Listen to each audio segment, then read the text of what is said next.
العودة لمسرح الزمن الجميل مع ضيفتنا اللي نقلت الرقص الشرقي من الملاهي إلى المسارح بمفهوم فني فيه ثقافة وموهبة عالية.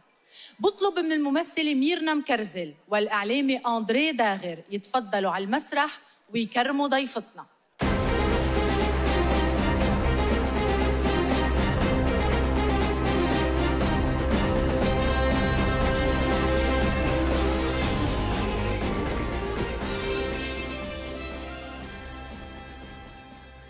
مساء الخير.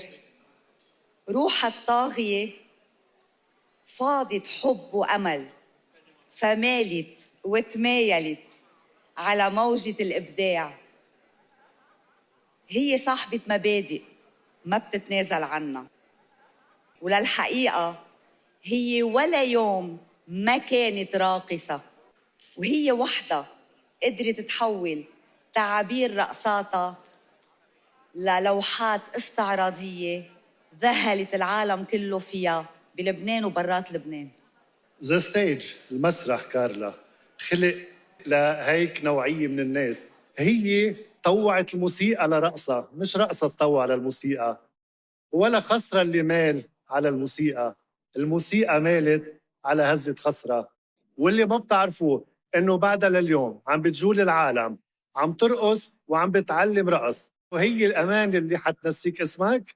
إيه، هي أماني، هي أماني الرقص الشرقي اللي منرحب فيها على مسرح الزمن الجميل.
مساء الخير.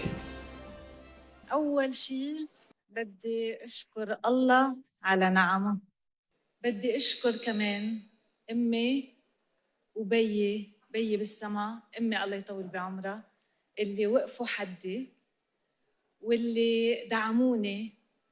هن كانوا مفكرين بدي أعمل على الطبيبة قلت لهم بدي أرقص، صدمة كانت بس مع هيدا كله دعموني علماً أني أنثى بمجتمع شرقي، والرقص صعب كرحلة، ككارير، كمهنة، لكن كان عندهم ثقة فيي، كان عندهم ثقة بتربيتهم مثل ما هن بيقولوا. وإن شاء الله قدرت كون أني بيضت لهم وجههم.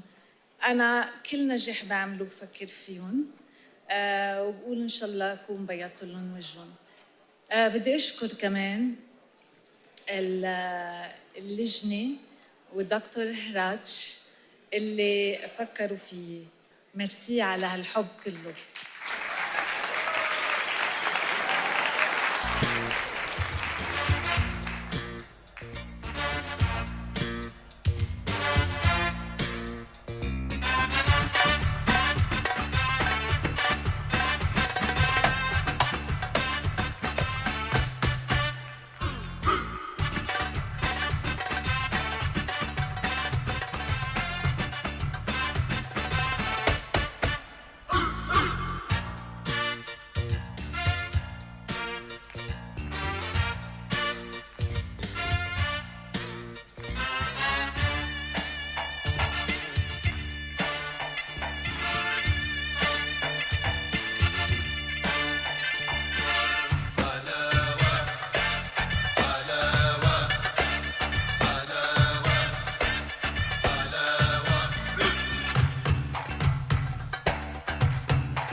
تاخد بالطار. أمونة يا بنت الجار ولعت في قلب النار. يا بوي يا بوي أيوه يا بوي يا بوي يا بوي أيوه يا بوي.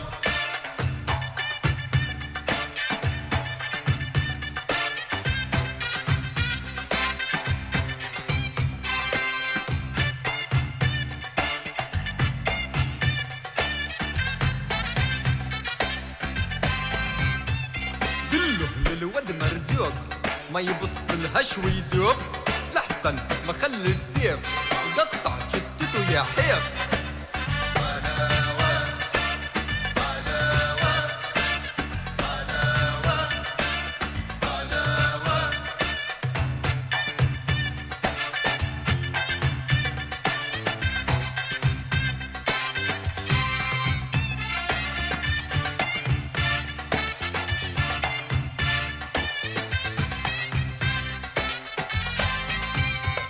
نقدرش عبعض لا واصل ابويا جاء باكر اقول لك دبله كلتها معاه.